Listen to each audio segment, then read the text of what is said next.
Welcome to today's video by Howard Piano Industries. Today we're going to be showing you how to replace the hammer butt springs. These are springs in the piano action that need to be replaced from time to time, especially if it's an old piano or old action that's been played a lot.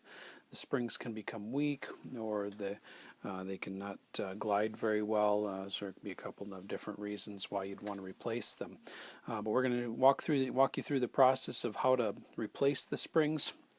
Right here in front of you, you've got an old piano action. We're looking at the treble end, which has most of the hammers taken off, but if we turn, you can see this is the back of the action, the part that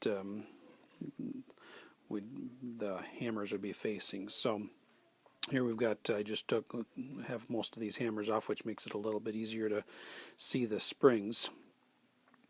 And what we've got here is these right here, these wires right here, those are the hammer butt springs. Okay, and here we've got one hammer we can use for demonstration purposes, and what it has is this spring. I don't know if you can see it very well in the video, but there's a groove in the hammer butt that the end of this spring rests in. Okay, and this one's lined with felt.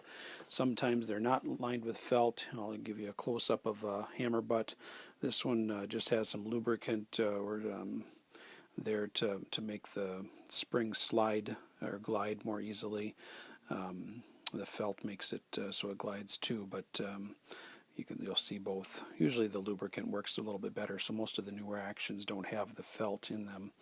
But that's a close-up of what that slot looks like. Okay, and as these springs, as they get weak, they're not going to make the hammer return as quickly as it should. Now, if they're too strong, then they make the action feel heavy, which can be a bad thing also. But we're gonna talk about replacing these. Now, all these springs, this felt right here is the spring rail felt. Okay, generally you want to replace that when you're going to replace the springs. It's an easy thing to replace, but as you can see, if we pull that back, I've it's usually glued to this board. I've already pulled that off, but you can see it goes through this board. The wire comes through, and then it goes back through another hole to make that a nice tight fit. And you'll see it closer as we take the hammer rail the spring rail off, so that you can see it better in the next part of the video. But this is the spring rail intact, and with all these springs. The next we'll take the rail off. It's usually held on by some screws. There's a screw back here, and there's usually going to be about 3 or 4 screws that are holding it on. Okay, so we're going to just take those screws off and take the rail off so we can more easily access that those springs. Now here we can see we have removed the entire spring rail, and now, as is often the case, and it was the case in this particular action, I had to take off the actually I had to take off the hammer rail, which isn't usually too difficult. Usually it's just got some brackets that hold it in place. You usually have to unscrew one bracket, and then it'll slide out, and the other brackets will slide out of the action. Out of the action posts. So, but here we've got, then there was 4 screws holding the spring rail in. And what basically we're going to do, as you can see here in our close-up, okay, here we've got the springs. This is the back side. I've taken off the spring rail felt. But if we look over here, where the springs go into the rail, you've got this part that rests in the hammer butt. It's got a spring coil there at that end, and that goes into a hole. Okay, if you look here, I've taken this one out. So there's the hole right there that the spring goes into, and it comes out the other side. And if you can see there, that's just a little piece of wire, and it comes out the hole, and then it goes in another hole, which is at the top. Okay, so you've got the one down at this bottom here, and then the one that goes in back in through in the top. Okay, now once you've pulled I'll show you how to take this out, but when we go to put them in, we're going to put the spring in through the first hole here, and it'll come out this side, and then we'll push it back in through the second hole. Okay, but first of all, to remove the old springs, okay, you can use any kind of, got a grand action screwdriver here, anything that can fit into that loop to get that loop. Sometimes something pointed works a little bit better, but once you got it started, you can take a needle nose pliers and pull that out. Once you've got that loop out at that end, then you just take this and pull the whole spring out. That didn't work like it was supposed to, but sometimes they break because they're brittle. Okay, so there we've taken one out. Okay, so then now we've got two of them out. Okay, so you just go through the whole action. That goes pretty quick, pulling the old springs out. Okay, then we'll show you how to put the new springs in. Now, when you're going to replace your hammer butt springs, you want to make sure that you get the correct size. There are 3 different sizes of hammer butt springs, and it all has to do with the length of what they call as the tail. Here we've got a new spring. Now, when you measure the length, okay, you want to measure from the point at the end of the coil where the coil enters, or where the wire enters into the rail, line straight across to this point where it rests in the hammer butt. Okay, so I'm going to take my stainless steel rule here, and I'm going to measure from that point to the bottom of this curve, right where it rests into the hammer butt. Okay, and you can measure it in the piano, but it's usually easier to measure the spring. Okay, you can see this is 1 3/4 inches.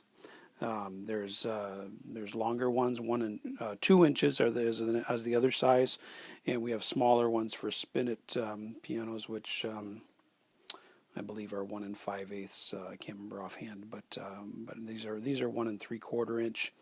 The ones in this piano are actually 2 inch. I don't have any 2 inch on hand right at the moment, so I'm just, for demonstration purposes, I'm using the 1 3/4 inch size springs just to show how to install them. But they're installed the same way either way. So when we go to put the spring in, usually what I'll do is the part away from the tail, this extra piece right here, that's usually straight, but what I like to do is curve it so that once I get it through the first hole, it's not so hard to get it curved around to go in through the other hole. So I'll make this curve in the wire before I put it into the first hole. Okay, so here I've got a curve to it, and then what I'll do is I'll put it in through the first hole. Okay, so it's in through that first hole, and it came out the other end. And then what we're going to do is just curve it around to get it into the second hole and push it through, so you've got some sticking through at the other end right there. Okay, then I'm going to take my needle nose pliers here again, and I'm going to pull that piece sticking through tight. Okay, and this other piece will probably come out a little bit more, but what you want to do is keep pulling on that, and sometimes you have to use a little leverage there until that coil is nice and tight up against the rail.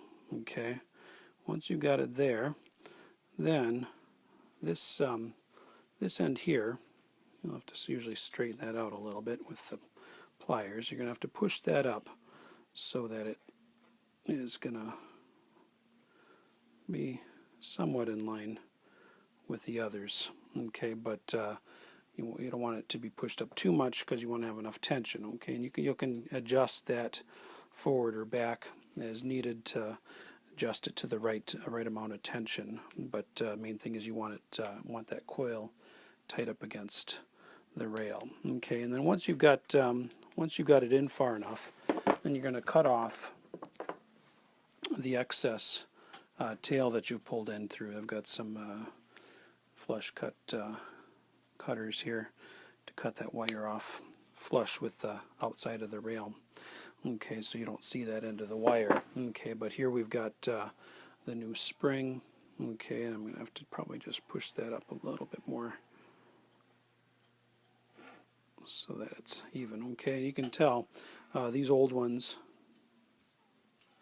there's not much spring in them, but there's a lot more spring on that one. So that'll make a big difference in the feel of the action. Again, if it's too tight, you can always adjust it by pushing this spring further up that way so it doesn't have quite as much pressure on the hammer.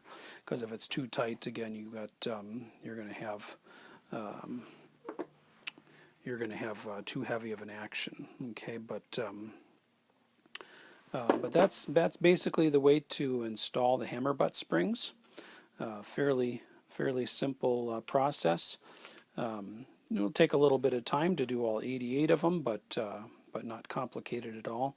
So improve your action. That's definitely a step to take. If you have any questions, feel free to visit our website. It's howardpianoindustries.com, and we'll see you there.